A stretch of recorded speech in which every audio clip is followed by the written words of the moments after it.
Welcome everybody to the Piergrossi podcast. That's me. Really happy to have Taylor Johnson back with us. Hi, Taylor. Hey, Brian. Happy to be here again. Thanks for having me back on. He's a few miles from me. He's on the other side of Asheville, but we're using the old Zoom to make it happen.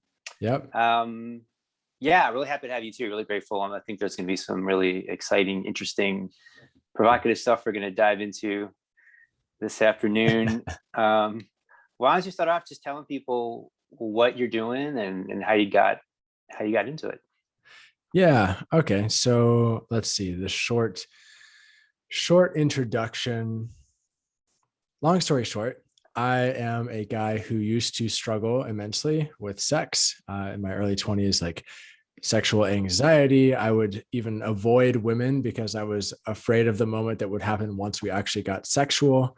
I struggled a lot with premature ejaculation, porn-induced erectile dysfunction, like porn addiction, like also being a product of porn education, you could say, and not really knowing how to have sex with somebody, just following what I had seen on videos, and ended up leaving me in a place of a lot of disconnection, you could say, and not fulfilling sexual relationships. And so it catalyzed a journey for me into starting to study basically anything I could get my hands on about sex.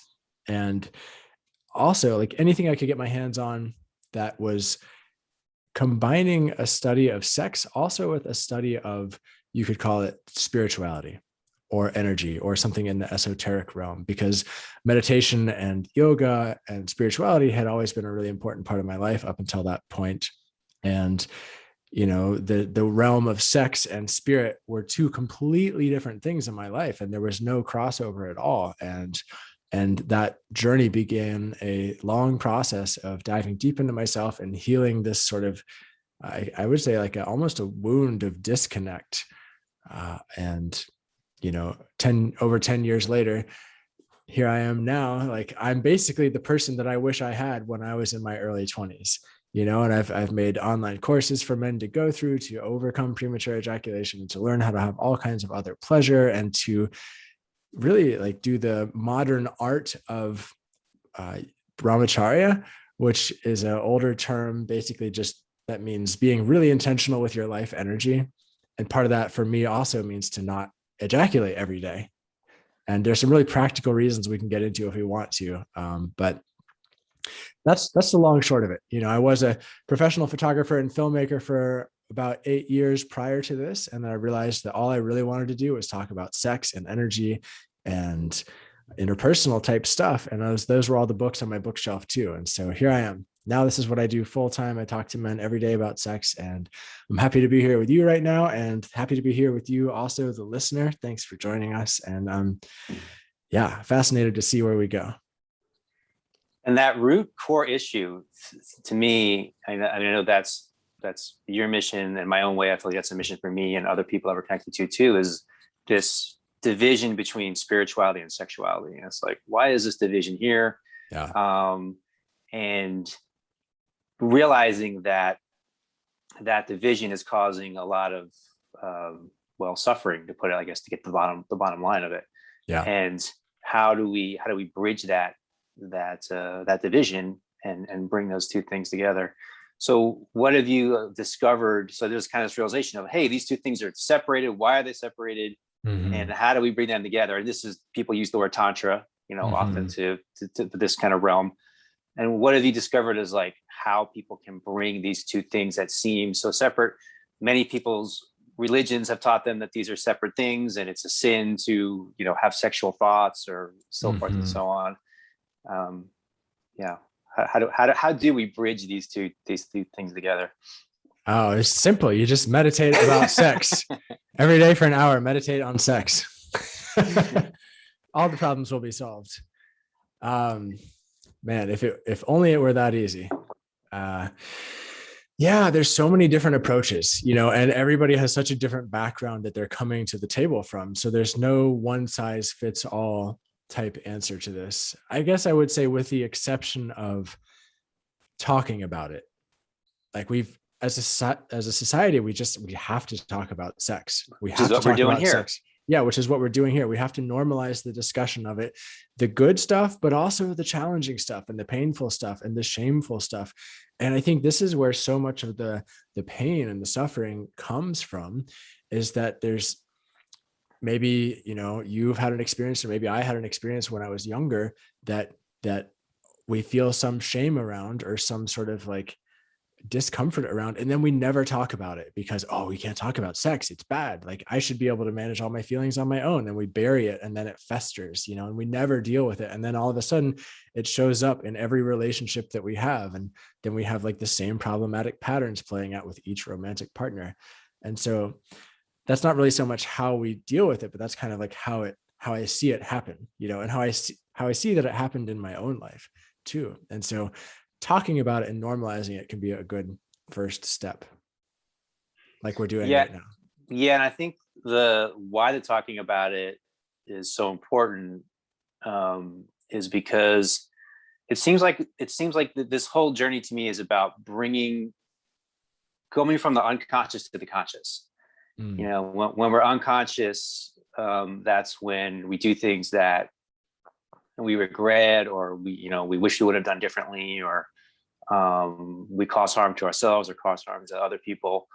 And then when we can become conscious, we can be aware of ourselves, be aware of our own feelings, be aware of our own bodies, be aware of our partner's feelings, be aware of our partner's bodies. Mm-hmm. And so it seems like so much of this is like moving from the unconscious to the conscious. And I guess that's what's been, I guess if I'm honest, as someone that's been on a spiritual path, it's been frustrating to me to see how so many of these spiritual paths, even ones that are, kind of new age, or they're kind of, they think that there's some kind of like next level stuff, still keep sexuality like in this unconscious area. Like, well, we don't talk about that. We talk about other things, but that realm we don't talk about, we don't discuss.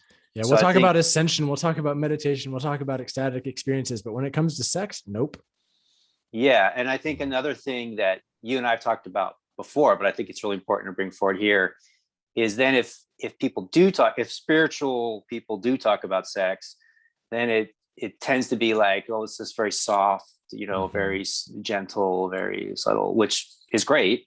But also it leaves out this more primal aspect of ourselves, which also is divine, also is, a beautiful aspect of ourselves. And if we don't become conscious of that part of ourselves and integrate it, then it comes out in these, dark unconscious ways. Totally. That we don't integrate into ourselves. Yeah. That cause pain in our own lives and in the lives of other people.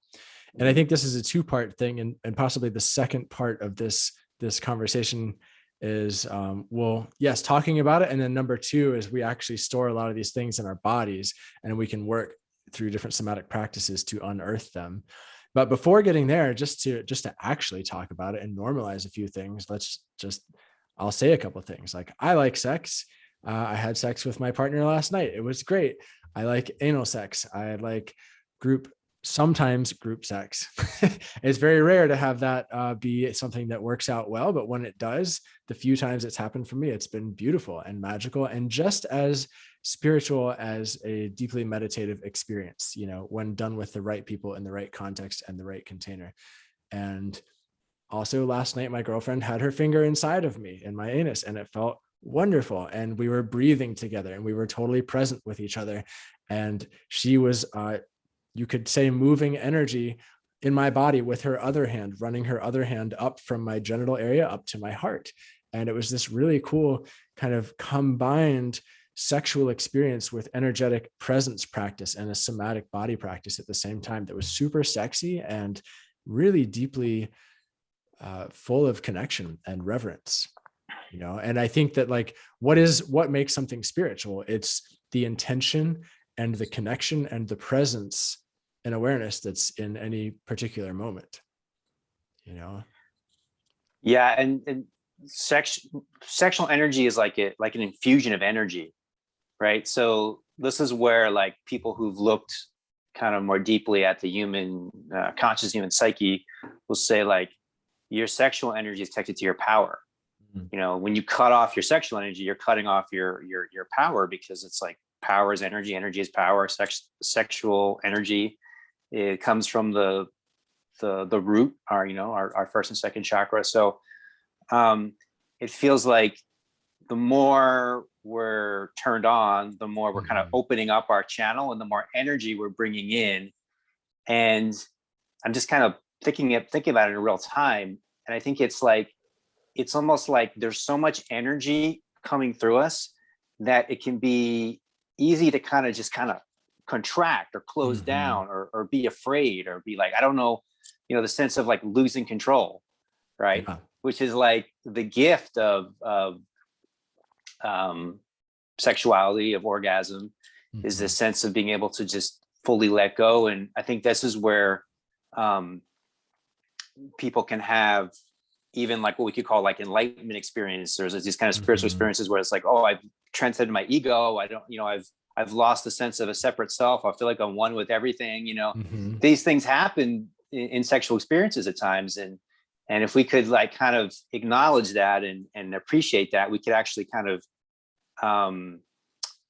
use that as an access point, like you said, like we would meditation or like we would yoga or breath work, or maybe combine these things together and really open up our self energetically in ways that we're contracted or we're blocked.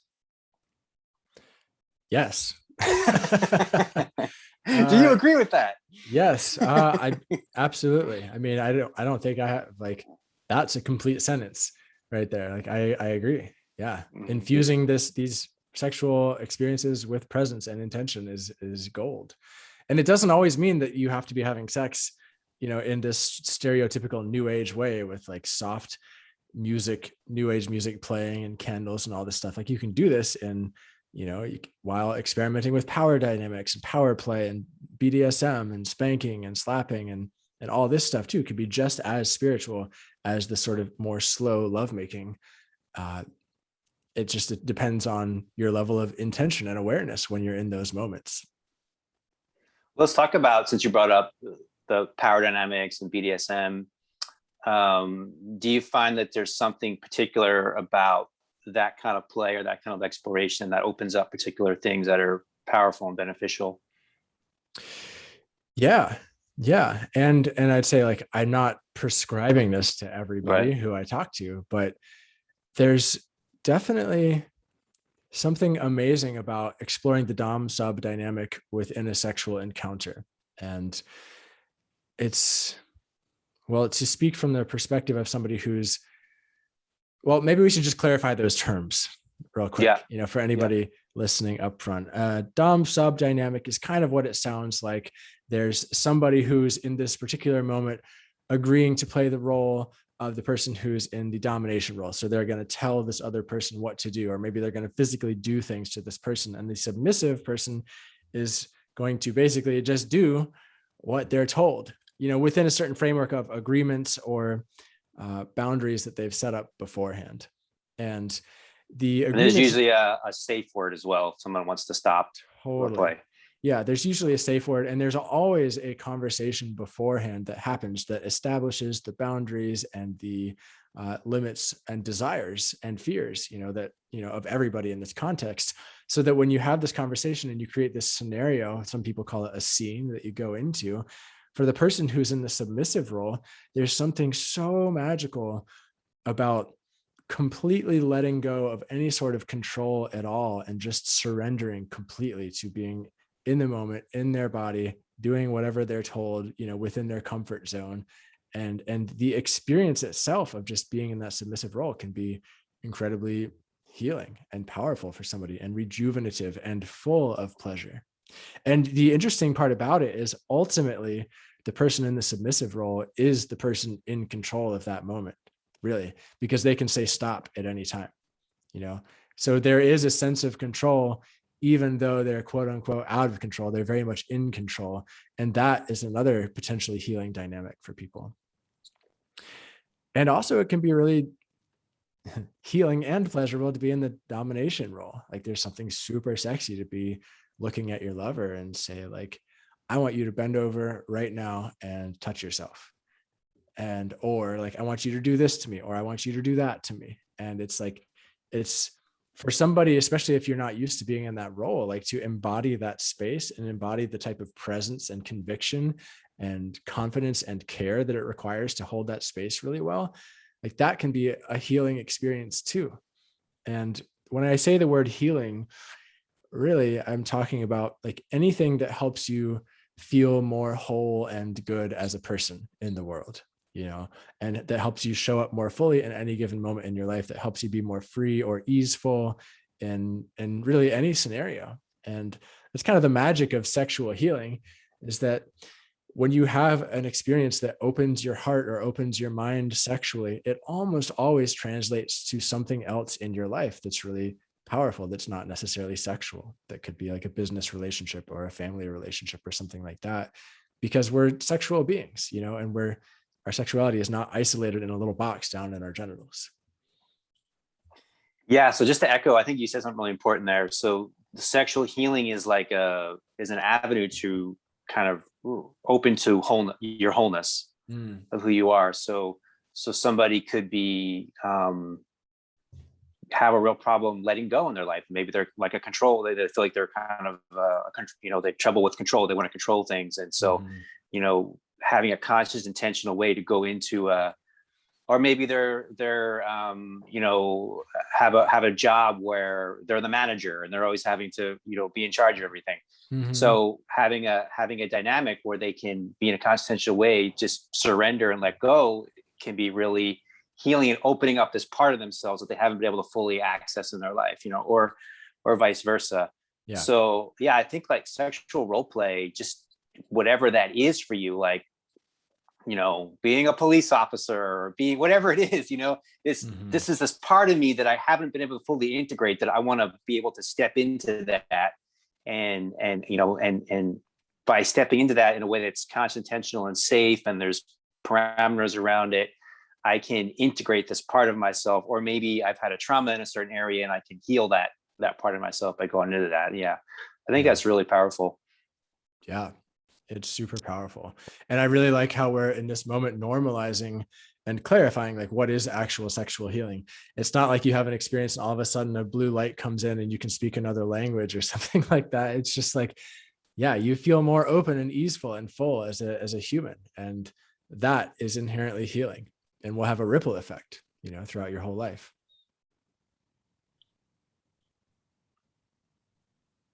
Yeah. And then it's like sexuality can be such a, it's if you step into it in a way that is really in the moment and really present and you really open yourself, there's a real vulnerability there, which is beautiful. And then because I've also been feeling, okay, what, there's the sexual healing, but the reason that we need so much sexual healing in our world is because a lot of people have been wounded or have trauma sexually, right? A tremendous amount.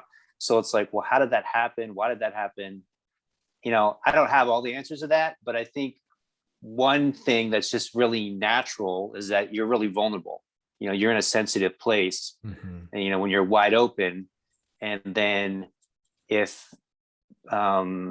something happens that feels like it's not safe, or it wasn't what you thought you agreed to, people can carry, they can carry trauma, they can carry wounding from that and carry pain from that. So again, just being able to have that space where you can kind of consciously work through that, with someone or with yourself. Yeah. It feels like it's really important right now because, like you said, this doesn't just stay in the bedroom. It translates to,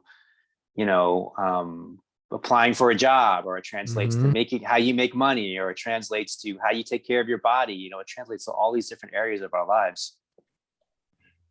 Yeah. Yeah. It's such a root element that I think is missing in so much of the transformational work and the healing work that people do. That I'm glad that we're talking about it. Like you said, what's the fundamental component?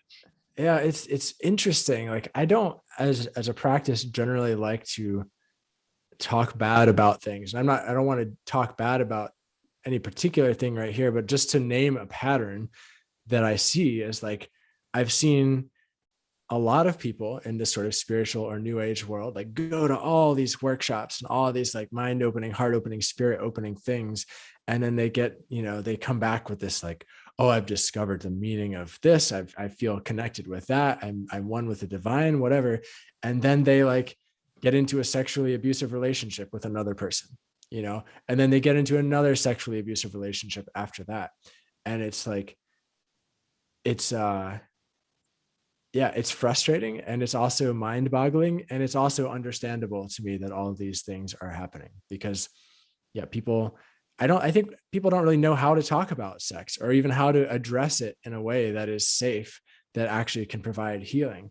And it's playing with fire, and it's kind of risky to do in a bunch of different scenarios too, because most people don't have training in how to do it. And if you talk about it in the not the most helpful way, like it could actually really trigger somebody and put somebody back into a traumatic response and a traumatic experience. So it's like, there's a lot to this world, and there's a lot of healing work to be done.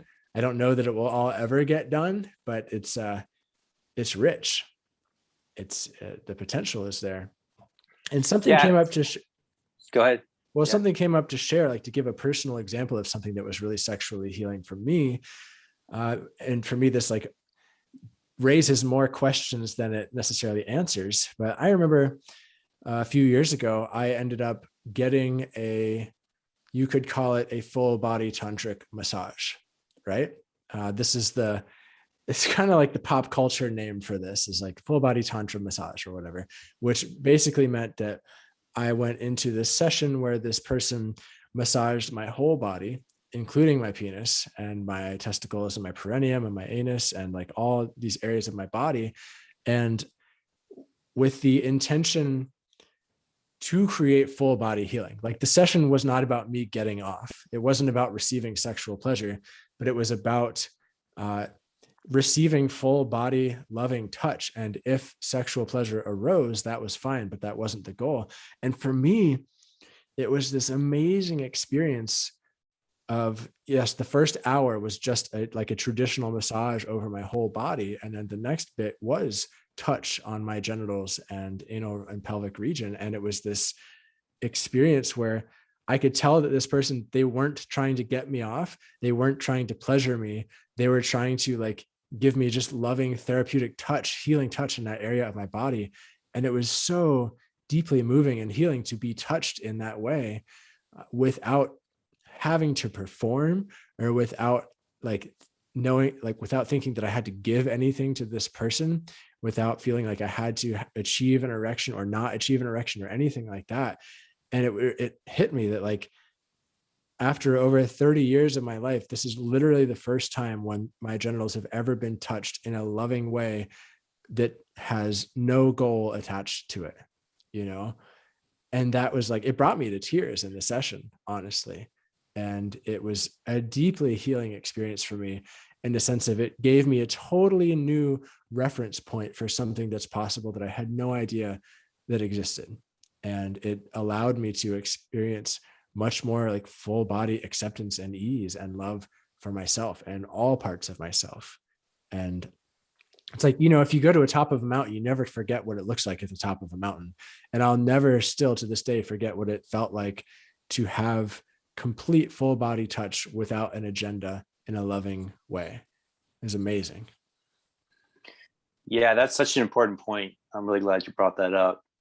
So I think that's where I know from what I've heard from women, that's where a lot of their trauma arises with their relationship with men sexually, is that there's a feeling like the man's going for the goal, which is ejaculation, and is kind of using them as a vehicle to get there. It doesn't really appreciate them as another human being. And so then this trauma arises of not being seen as a human. But yeah, to be able to not be focused on some future point and just be present with that's everything. To be present with your lover, be present with yourself in the moment, and just go where each moment takes you. Yeah. I think that's the essence of what Tantra is. That's the essence of what makes a great lover. We've talked about this before, like, yeah, the techniques, they're helpful, in their way. You can know all the tech, but if you're not present, you're missing the whole point, I guess, is what I would say. Mm-hmm. So being able to be present in the moment, and being able to your lover be present in the moment, and then just go where the moment takes you, and that itself is a meditation. Absolutely. And that's what makes the best lovemaking. That's what makes the best lover. Mm-hmm. And that ties into, so for a man, and I suppose there's well, I know that there's women as well who are just focused on orgasm, right? So to be able to, your work of semen retention, right, is like, hey, that's not the objective here. Yeah. Talk about that. Like, what is that? How can you have a full body orgasm without releasing your semen? That's that. Yeah, let's do that. But also, I'm realizing there's something else I wanted to say about the last piece. So we'll circle back to this. And that is like, I think I probably raised some questions in whoever's listening. If you're listening right now, maybe you have some questions or curiosities about this. Like maybe you have a penis, maybe you have a vagina, whatever. But the thought of going out and finding a massage like this is probably intriguing on some level. And like, unfortunately, this is the thing that falls under the category of sex work that's quote unquote illegal in the United States. My experience was actually outside of the United States. But I have had similar experiences in the States from my lovers. But I want to like say also, like, if you are going to go out and try to find something like that, like be as careful and as intentional as you possibly can when finding the right person, not even necessarily because of the legality of it, but because like there are a lot of people out there, especially in the new age scene, who kind of self-market themselves as like a yoni healer or a sexual healer or something like that. And really they're mixing in their own personal sexual agenda with their quote unquote healing work. And in my experience, it's super rare to find somebody who can actually hold space for somebody's healing without their own agenda in the sexual realm. They do exist, and the kind of work that it takes a person to get to that place is monumental.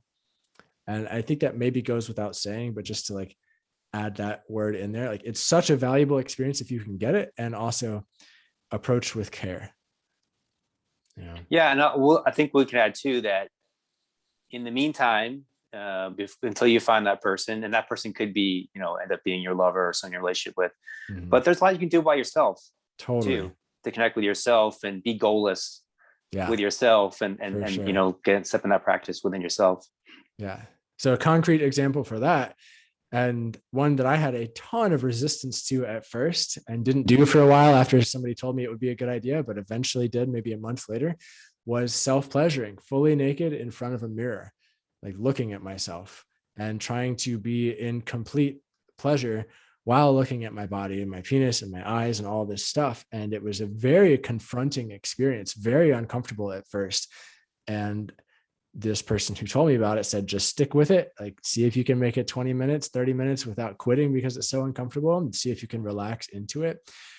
And that was a really powerful healing experience for me as well. That helped me love my body even more. That helped me love my penis and find myself attractive and like feel even more comfortable as a sexual being.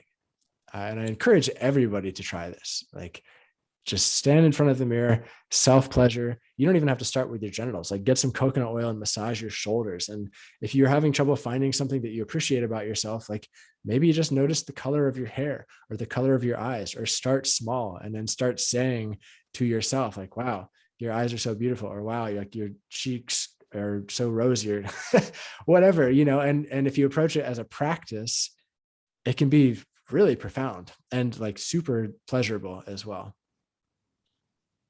Sweet. Yeah. Was there a second point you said you wanted to get to in there? Originally the sort of like somatic healing type stuff. Yeah, I think we've kind of like indirectly talked about that. I say we move on to the topic of what we said a few minutes ago, the whole like orgasmic realms without ejaculating. Yeah, go ahead. Go for it. Yeah, that's what it was actually. Yeah, that was like something else that you want to get back to. Yeah. So, yeah, this is such a big topic, and I want to start off by saying that so many people, my previous younger self included, approach sex from this place of pressure, like this place of needing to get off, or wanting to get off, or wanting you have this peak and then this release that gives you all this satisfaction that leaves you feeling satiated and kind of empty in a nice way. And this way of approaching sex is never going to take you to the place of non-ejaculatory orgasm. And that's in my experience and the people that I've worked with. It's like, if you're approaching sex already from this pressurized place of needing to get off, then you're going to miss the boat. You're going to miss the opportunity and the sexual experience to just relax into pleasure-oriented sex and connection-oriented sex, which can, in many ways, eventually through a bunch of practices, just like bypass this reflex to ejaculate. And then you can just stay in this realm of pleasure that builds and builds and builds and becomes more orgasmic. And then all of a sudden you're making love for an hour and you feel like your entire body is in a state of orgasm. And it's incredible. And that's possible. I also want to say, like, I don't experience that every time I have sex. And I don't necessarily want to experience that every time I have sex. Like, sometimes I want to just have the nice sexual experience that doesn't end in orgasm, that just ends in like a beautiful connection with another person. And we do some breath practices and breathe it all in and integrate it. Like, I don't always want to be having these like mind-blowingly expansive cosmic sexual experiences every single time I have sex. That would wear me out. But it is possible. It is possible to do that. And maybe I'll pause there, see if I think that's a really important point you bring up. And I wanted to speak to that too, because I think that probably a lot of people that are listening to this are already on the tantric path in some way, or exploring it. They're on some, beginning level, or maybe they're in maybe they've been doing it for a long time. But what I found is, and we talked about this as well, is that you get into the tantric realm and there can be this thing where you kind of start to get in your head, and you're like thinking about how am I going to be the great tantric lover? How am I going to thinking about how do I do this? Thinking about how am I going to do that? Thinking about not ejaculating, thinking about ejaculating. And then it just ends up being this thing that actually, like we talked about earlier, actually takes you out of the moment and takes you more into your head. Yeah. So I think, like, what I really like what you're saying, and I think what I've learned is, like, you kind of get to a place where there's sort of like a toolbox. Yes. And you have, and it's like, there's a variety of options here. And I now am aware of these different options. And my lover and I, my partner and I, husband, wife, whatever it is, we can choose which of these tools we want to, what's best, what's best for us, what's most fun for us, what's most valuable for us in this moment. Yes. to engage in together. So yes. You can learn how to not ejaculate, and also, having learned that, still choose for whatever reason to ejaculate. Right. Totally. 100%. So yeah, last night actually was day 22. My partner and I, we decided to go through a 21-day experience of either of us not having any peak orgasms for 21 days and doing other practices during that time. And we did have sex, like penetrative sex, multiple times during that experience, and just rode those waves of pleasure and had our non-peak orgasmic experiences that were really beautiful. And then last night, going into sex, I knew that I was going to ejaculate. Like, going in, I decided that I was going to have that experience, and we made love for a long time. It was beautiful. And I didn't go into those states of like the cosmic orgasm. I stayed more in this sort of primal edging type space. And it was super fun to do that, to intentionally do that, because I can make that choice. I have the toolbox. I'm like, oh no, I want to stay in this experience tonight. And then I had the ejaculatory orgasm at the end by choice. And it was amazing and super pleasurable and beautiful to share that experience with her. It's like an incredibly bonding experience to share an ejaculation with your lover, especially if you're not doing it all the time. It becomes infinitely more special and connective to share that experience. And we both had peak orgasms last night, and it was amazing. And I think I really like how you spoke to it there, talking about how, yeah, it's a toolbox, and as soon as you realize that if we're going to make like the stereotypical man analogy, as soon as you realize that you have more than just a hammer to do the job, then like, or a screwdriver, then your options to create art like expand exponentially, Yeah. Beautiful. Yeah. I think related to that, another thing we should clarify too is that there can be this perception that this involves like having lots and lots and lots of sex and having sex with lots and lots of different people. And again, I think it's like a toolbox where people, I think as you step into integration and wholeness in your sexuality, there's a path that's right for you, and you can feel into that. Yeah. And that can be having sex, monogamous relationship with one person for the rest of your life. That can be being celibate for an extended period of time. You can talk about that too. I know you've explored that in the past and found value in it. So there's a lot of different options for everybody, and you're just really feeling in what's true for you. But I guess what I'm getting at is like there's connecting to your sexuality that's even deeper than having sex, right? It's almost like a relationship throughout the day that you're connected to. Yeah. There's so many options for sexual growth and personal growth and healing in this realm. And yeah, being celibate can be an incredibly powerful one of those too. And you're right. Like I have explored that for periods of time, and those periods of time have been beautiful in my life. And noticing in those periods, like if I have had a sexual attraction for somebody, and especially when it's mutual, to intentionally not pursue that sexually, but then to see what else is there. Like we'll have a conversation and we'll meet for tea. And then we'll discover that, oh, wow, we actually have this beautiful like life nugget or piece of learning that we get to offer each other because we went into the conversational realm, or we started sharing stuff about our past experiences or whatever that may not have ever happened if we had decided to be sexual, And so the attraction at that point became like a system notification that, oh, here's somebody to form a connection with and learn from, not for the pursuit of relationship or sex or anything like that. But it's like, oh, here, you could say the universe wanted me to learn this thing or whatever, but that was a surprising experience for me. Like almost every time I had an attraction for somebody during my time of celibacy, I learned something that like deeply impacted the trajectory of my life from interacting with them in a non-sexual way. Beautiful. And I think also it's interesting how sexual energy can be channeled, right? So it can be channeled into having sex with someone, but it can also, sexual energy is creative energy. So I think as you start to kind of move past, because I think almost where we are as human beings and our culture, almost all of us are growing up with some kind of level of, hopefully some people aren't, but most of us are growing up with some level of sexual suppression or repression or so as you start to come into your sexual wholeness, you can channel this energy also creatively, like into writing or poetry or music or exercise. And I think that's really valuable to realize too, is like that this is an energy that is also creative energy.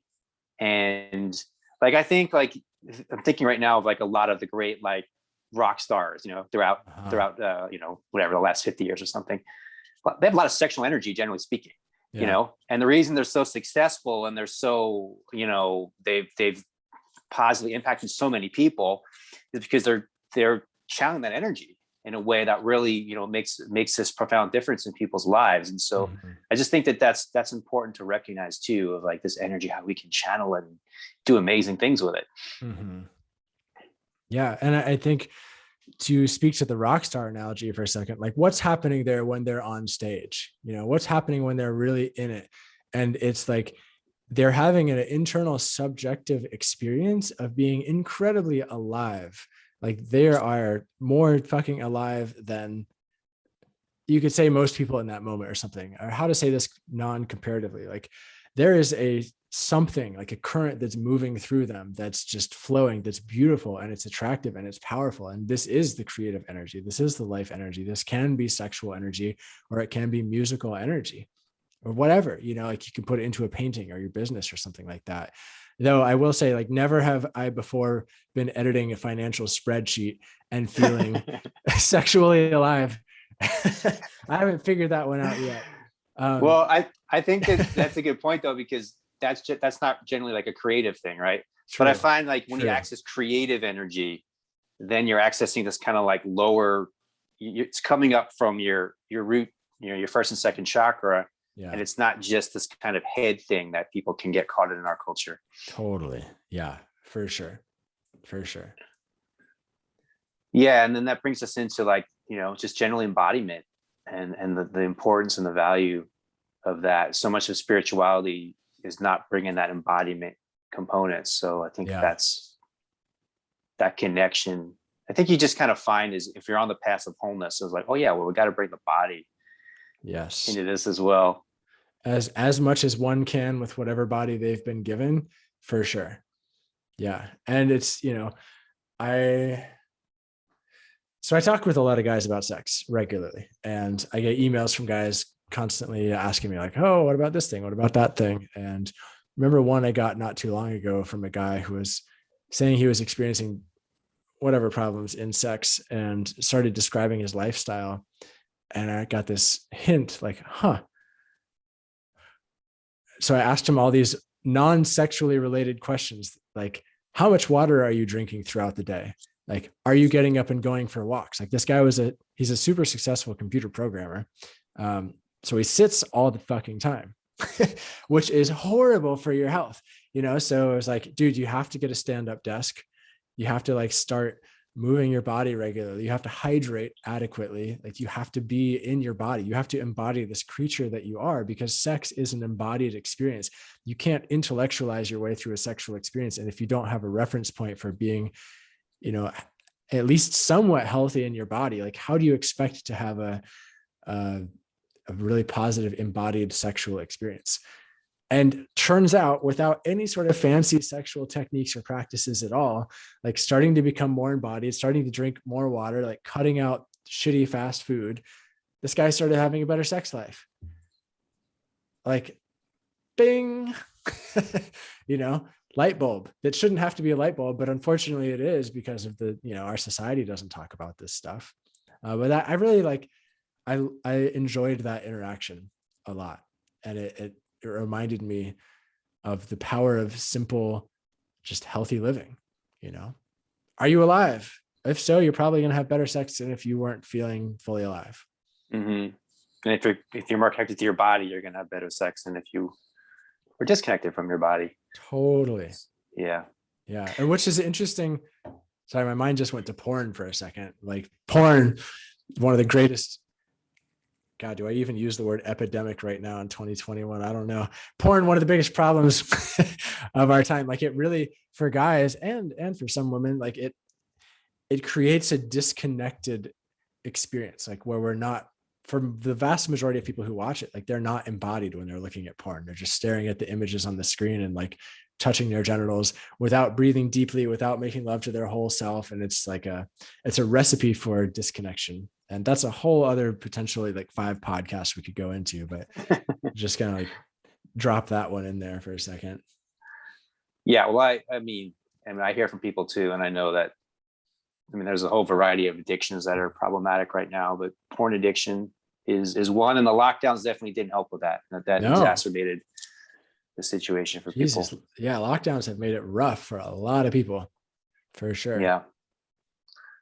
So there's a term, sex is prayer, right? Where it's like there's a lot of different options, and it's like kind of think about somebody and like, let's send loving energy to this person. Maybe they're sick or they're having an issue.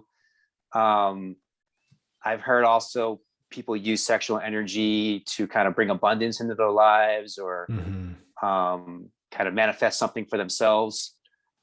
So I'd love to just have you talk about like how sexual energy can be used in that way to benefit someone else or benefit yourself or benefit the person that you're with, kind of as with intention behind it in a specific direction.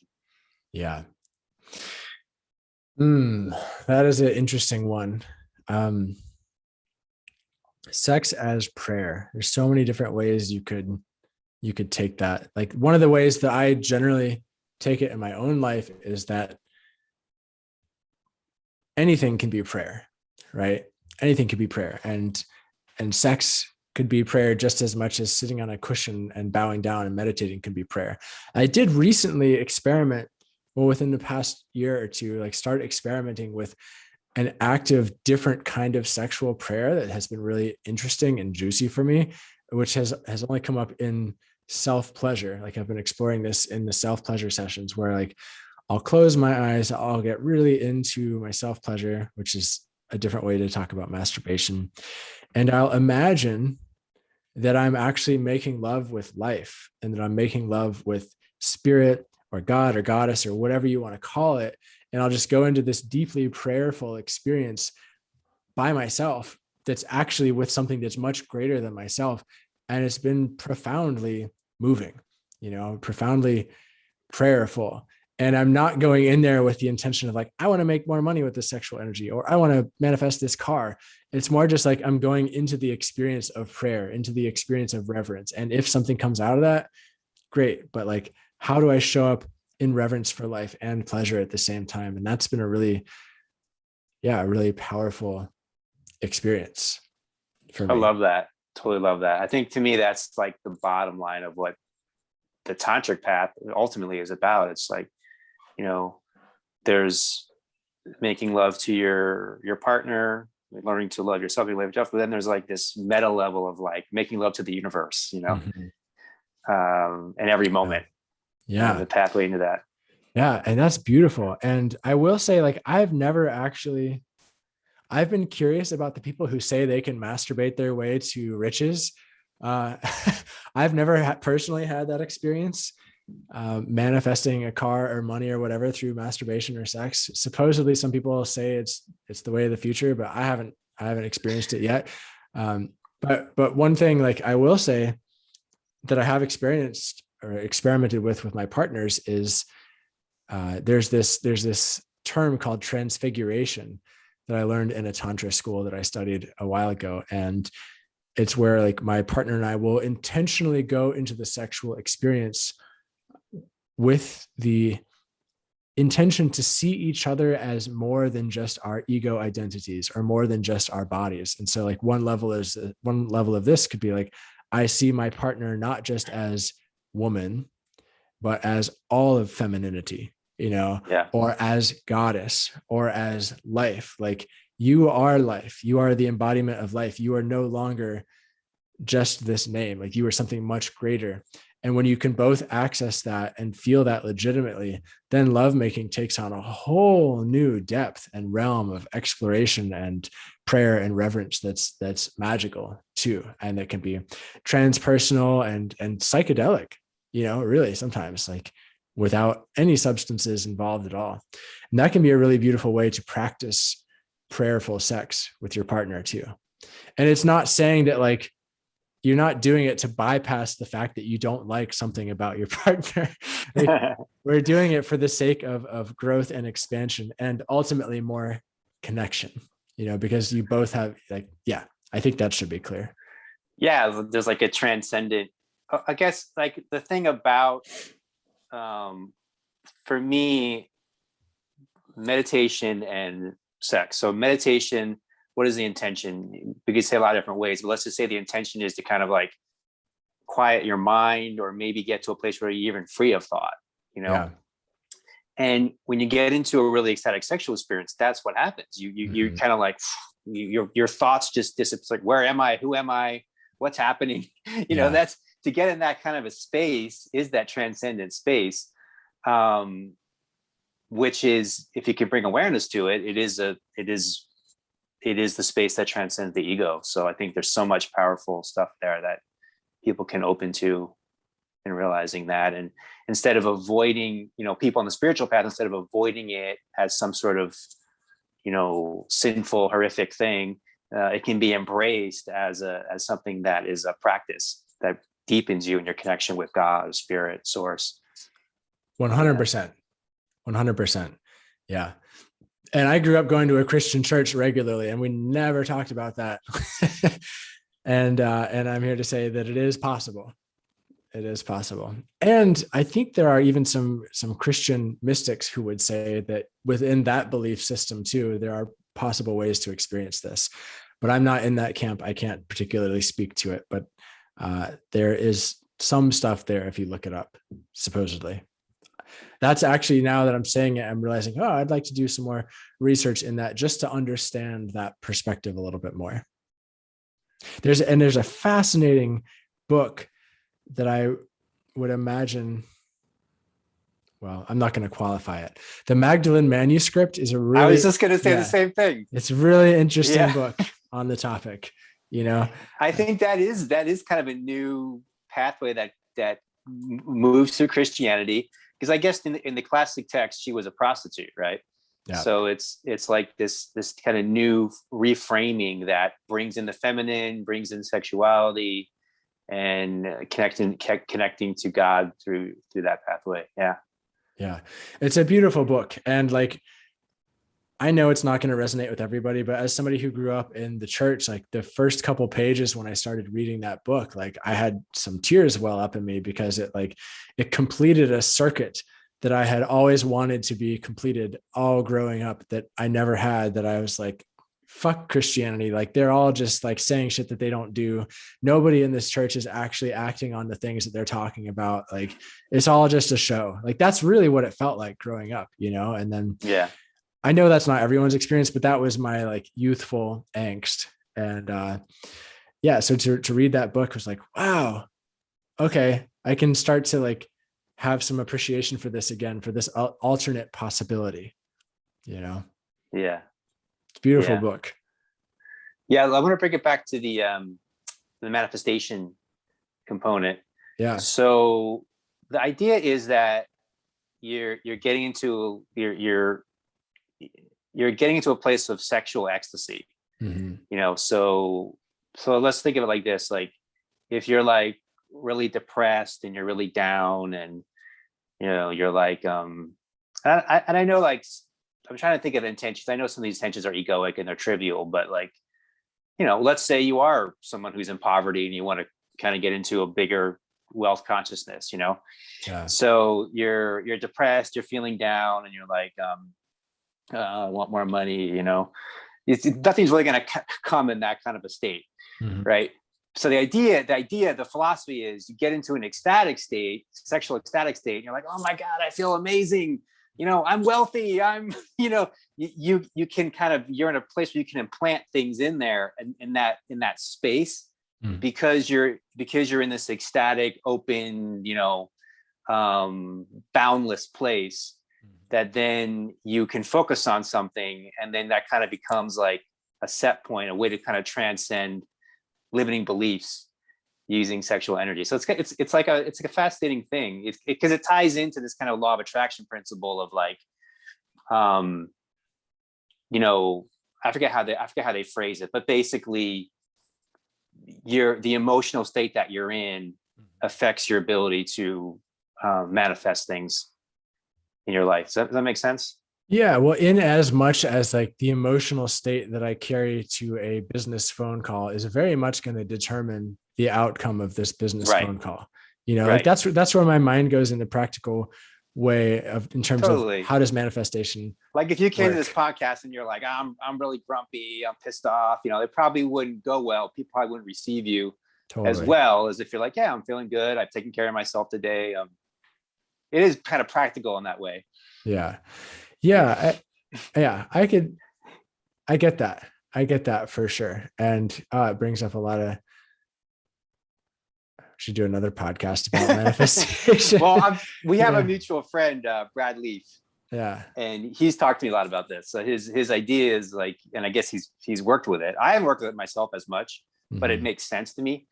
Where, like I said, you get into this sexual ecstatic state, and then now we're going to focus on this, give my attention to this. Mhm. And in doing that, I bring that into my life is basically the principle behind it. Totally. And the just to be clear, like the actual act of bringing this into the life is not just sitting on your ass waiting for it to come, but it's also like going out into the world and doing things. Correct.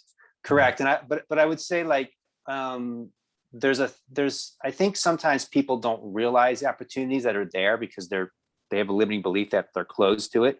Like this kind of thing of like, there's no good men in the world, there's no good women in the world. Well, there's lots of good men. But if you have that belief, then you don't see those opportunities. For sure. Yeah. I'm thinking of a YouTube channel right now that's not my own. That's like, there's a lot of angry men on this YouTube channel. And they're like, there are no good women in the world. I'm like, yes, there fucking are. You're just getting into your own echo chamber right now because you've been hurt. And I mean, this is what everybody does. They go into their echo chamber and they're hurt, yada, yada, yada.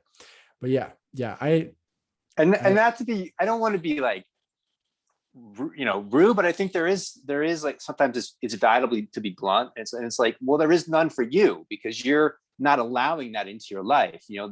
That's available for you when you can open up to the possibility that there are good women, and then you will encounter plenty of good women, but if you have this idea of like, oh, there's no good women, well, there won't be any good women for you. You'll just keep recycling, or men, if whatever you're into, you'll just keep recycling the same kind of person until you open up to that wider possibility. And I mean, I think we've all been there where we think like, oh, this thing's not possible for me, and so then it doesn't become possible until you think, well, maybe it is possible for me, and then, oh, that possibly was here all along. I just didn't give myself the opportunity to step into it. For sure. Yeah. And I think like, what do I want to say? The piece that I don't really know fully how to talk about yet is like when you mentioned the word poverty, and I think of people who are actually in like quantitative, like abject poverty in life, like it's easy for me or whoever to say like, oh, just like, change your mindset, et cetera, et cetera. And I know you're not saying it's that simple. Like, I just don't know how to have discourse around that, like, because what I would say is like, well, I don't even know what I would say, honestly. Like, that's not an experience I have had in this life. Like as a child, my mom like had trouble having enough money to get food on our table for sure for a while. But I never like was in full on abject poverty. So I definitely am coming from some level of privilege for sure. And I would like to, increase my understanding of this and ability to talk about it. Mm-hmm. Well, let me ask you a question. You aren't in abject poverty, but like I've known you for a while, and like I know you used to tell me like, I want to increase my financial abundance. I want to like, be more prosperous in this way. So how would you say that because I think you have made a lot of transformation that way, and I have too. So how would you say that you did that for yourself? Now we're getting into some other interesting realms. Yeah. Well, so for me, it was like, I guess I'd use the words practical mysticism in action in the world. Like for me, I don't really see a separation between spiritual things and the physical plane. It's all here. It's all here. And so like my body is my temple in many ways. And when I really wanted to start taking this stuff up a notch, like I did start retaining my semen and not ejaculating as much, and I started to learn how to transmute my sexual energy. And then at the same time, I was also studying business, and I was also studying communication and marketing and all this stuff. And the combination of the increased presence and mental clarity and vibrance that I got from these sexual energetic practices allowed me to enact the business knowledge and wisdom that I was learning in the world in a useful way that actually provided lots of value for people. Like even before I started doing the sex education stuff, like with my photography and video business, like I started to make more money with bigger clients, et cetera, because I was living my life in a way that helped me be at a consistently, you could say, higher or more functional or more open state of consciousness on a regular basis, because I wasn't watching porn and jerking off to porn all the time, but instead I was treating my sexual energy and my life force energy as something sacred. And I was living in that way. And that really opened up a lot for me, and it's not like I was doing those practices and then all of a sudden everything came to me. It's like I was doing those practices in combination with lots of intentional action in the world. And the combination of those two things is what really changed the game for me. Beautiful. Yeah. I mean, that's such a beautiful personal story as to everything. I think everything we're talking about, how this benefits you in all the other areas of your life, when you step into this level of sexual integration and wholeness and healing. So yeah. It's a good question. Yeah. I wish somebody had told me that sentence like 15 years ago. By the way, you might not want to jack off to porn every day. Well, I think like when some people hear about your work, they think like it's just about having great sex, which is a part of it. But what they may not think about is how it also benefits you mentally, emotionally, financially, Totally. in all these other aspects of your relationship and your work and your purpose. And, it's like, it's all the areas of your life are benefited and transformed when we make this deeper level of connection with, ourselves and spiritually as well. For sure. Yeah. It's just like, you can't, my strategy with all this stuff is to put out videos and articles that catch people that are looking for help in the sexual realm, and then say, by the way, and through the practices, like actually your entire life will improve. It's, you can't really, I haven't figured out how to quite like write a blog post or make a YouTube video that gets a ton of traction, that all in the same video like combines everything that we just talked about, in a short thing that really grabs people. It's like, oh no, you're suffering from premature ejaculation. Cool. Let's talk about it. Turns out actually there's a lot more you can do that will involves your lifestyle, that will change everything, and it'll give you the benefit of better sex. And people, like, I get this feedback regularly from the guys who do my courses. They're like, wow, I came into this wanting to solve X, Y, and Z, and it fundamentally changed the entire nature of all of my relationships and sexuality in a profound way. And I'm like, boom, that was my goal, with all this stuff too, because it's not just having better sex. Like, it's having a better life, like a holistic, integrated lifestyle all the way around, including sex. You made me think of an interesting question that I don't think I ever asked you before, but I think I'm feeling it's a good question to ask.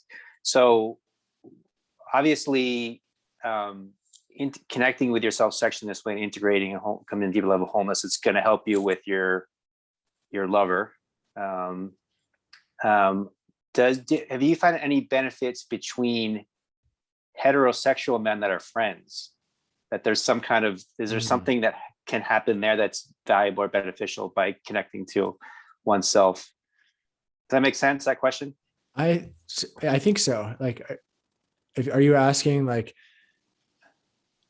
are there potential improvements for deepening friendships between heterosexual men if each one as an individual does their own sexual healing work? Yeah. So like, you're doing your work, like you and I could be an example. Like, we're friends, we don't have a sexual relationship. We're both men and we're both doing our work. Mm-hmm. And so, or you could take anyone else you want to. Is there a way that's beneficial to the friendship? Right? Is there a way that's beneficial to the friendship, even though it's not directly sexual? Yeah, I would say so. Absolutely. I mean, I would say like I just had one more thing because you have these groups of men that are coming together, right? Yeah. And so it's like, wow, that's really cool. Like, is that creating like a deeper bond between them, right? Even though they're on a friendship level. Yeah. It's interesting. I haven't specifically thought about it like this before, but I can think like the closest friendships in my life and in my family too, honestly, like my relationship with my mom and dad and sister and stepdad and all this stuff, like they have all been improved by me doing this kind of work, because it like helps me be more comfortable and easeful with myself at my core. And therefore I'm more able to show up with authenticity and vulnerability without fear or concern in any of these contexts. And like specifically in regards to friendship with different people, which is slightly different than immediate family, it's like, I think the potential benefits for, authenticity and vulnerability are huge, And of course, if multiple people are doing this sexual journey, like then you have more fuel to talk about it, like more subject matter for conversation. But I think there's a resonance piece that happens there too. And I find that like at this point, in terms of my own friendships, I'm really only drawn to being friends with people at this point in life who have done some pretty serious amount of self introspective work, and work around the sexual realms too, because I find that like we're just able to relate more, and not like I'm not friends with other people, but I'm talking about like inner circle type, like support each other when shit hits the fan kind of people, Yeah. Like can I be held by my brother and cry, or can I hold my brother while he cries, like this sort of thing, and not have to. Sorry. Go ahead. No, go ahead. Well, and then not have to, like, I think here's a big one. Like, can I hold my brother while he cries, or can I be held while I cry without having this whole like fear of being gay or some shit like that? Like, I mean, it's laughable now. Yeah. But man, back in my early 20s, and like, I would never do that because of all this fear of homosexuality or whatever. Like that's actually, I mean, that's a paralyzing fear for a lot of guys, honestly. It's like, oh, you can't hug another guy. You can't be close with them because that means da, da, da, da, da, that is a vastly unfortunate thing that exists in our society, is that fear. Yeah. Well, there's a way I've been reframing this actually, that I'm glad you're bringing this up, because I found it really powerful. So I think sounds like we're in agreement that like a lot of men are really challenged with being vulnerable. Yeah.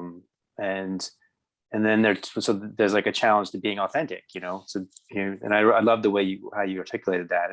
But authenticity is what leads to intimacy, which, by the way, I love that you sent that email recently about nonviolent communication, how it can connect to one's sexuality and there's definitely a connection there. But men want to be courageous. They want to be brave. This is like a big thing for the masculine, to be courageous, to be brave. Yeah. And then, so it's like, well, what's more courageous really than being vulnerable? Like you said, it's a scary thing.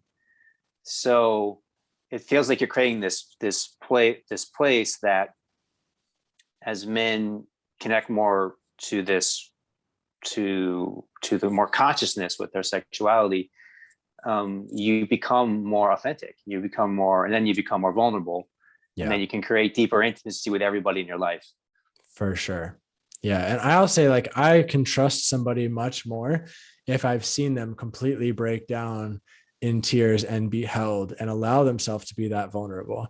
Like, that's some powerful shit. That's some strength right there, is to be strong enough to allow yourself to be held, like that's strength, in my opinion. Strength is not pushing down the tears to be a man. That's a problem. That's going to result in depression or anger or violence later on. It's like, how do you actually heal and be a whole person? And also to communicate, what's truly alive for you, right? I think so much this is about that, being able to, and that can be scary to, like, well, if I really say what I want, maybe I'll be rejected. Maybe, my partner will think I'm weird, or they won't like what I said, or like this kind of a thing, And I think so much of like what I find happens sexually for people is like, the reason they're not getting what it's funny, but the reason they're not getting what they want in their sexual relationships, because they're not asking for it a lot of times, in a very clear, communicative way. Oh yeah. Yep. I had suffered from that from a long time, thinking that my partner should just know, wanting my partner to give me stuff. And yeah. And also, like, be prepared if you ask for something and your partner doesn't want to do it. Like, that's a whole other thing to receive. Like, you're not always going to get what you ask for. And then sometimes I think people in certain long-term relationships are afraid to ask for things that they want, because somewhere deep down, they know that they're actually in the wrong relationship, and they don't want to deal with all the turmoil that can come from switching that up. But that's not always the case. You can ask for what you want and have it happen and not have to break up. That's a possibility too. And it's another thing that goes out into all those other aspects of your life then too. It's like, can you ask for the raise at work? Can you, all these different situations, like just learning to be authentic in the moment and like, hey, what's really true for me? What do I really want right now? And can I just, communicate that without it being a demand, right? As NBC would say, like, Absolutely. it's a request, but it's not a demand. You're not expecting someone, they don't have to say yes or no. You're just interested in what their response would be. Totally. Yeah. So for anyone listening at this point, like if you have not studied nonviolent communication, highly recommend it. I mean, it's a tool. It's another tool to put in your toolkit, but it gives you the tools to be able to navigate those conversations in a really useful way that gets results. And if you don't get the immediate result you want, you then have the toolkit to deal with that and to come up with something else that does meet your need. Like it's amazing. It's amazing, and listening to the founder, Marshall Rosenberg, do his demonstration sessions. It's just, it's a mind-blowing framework of communication that has changed my life also. Yeah, it's been totally powerful for both of us. And I think when you first go into it, I know for me, when I first was exposed to it, I thought, oh, this is some script. I just have to it doesn't seem like it's real. I just have to say these words. But as you go deeper into it, it's so much more than that. It's really a consciousness. It's a way of perceiving the universe and understanding, the human consciousness, human condition. So yeah. And bringing that into your a full, all 7 chakra, full embodiment, sexual relationship is powerful. Yeah. So tell people how they can connect to you and what you're up to these days. Yeah. All right. On Instagram, it's at Taylor Clark Johnson. My website is www.taylorjohnson.life. You can find me on YouTube as well. Just look up Taylor Johnson, sex coach for men. And what I'm up to right now is, I'm actually about to start my own podcast as well. Like I've got a list of about 40 people that I want to interview that I haven't reached out to yet, but they've all got different topics that I want to talk with them about. And I'm super excited about it. That's like the next venture for me. And that's going to start happening maybe in like a month or two. But that's super exciting. And I've got all kinds of other exciting stuff on my website that's already made. But in terms of a personal excitement, that's up for me for sure. Yeah. Awesome. And man, thank you so much for this conversation. This has been juicy and I've loved to see where it has gone. I think we've talked about some really awesome, useful stuff. It's always great. I always love talking to you. I love talking to you when we share with other people. I love talking to you one-on-one, going for a walk, whatever it is. I always appreciate it. Same. And I'm really grateful for you being here. Same. Thank you, Taylor. Yeah. Thank you all, everyone who's listening. Nice to share this time with you too.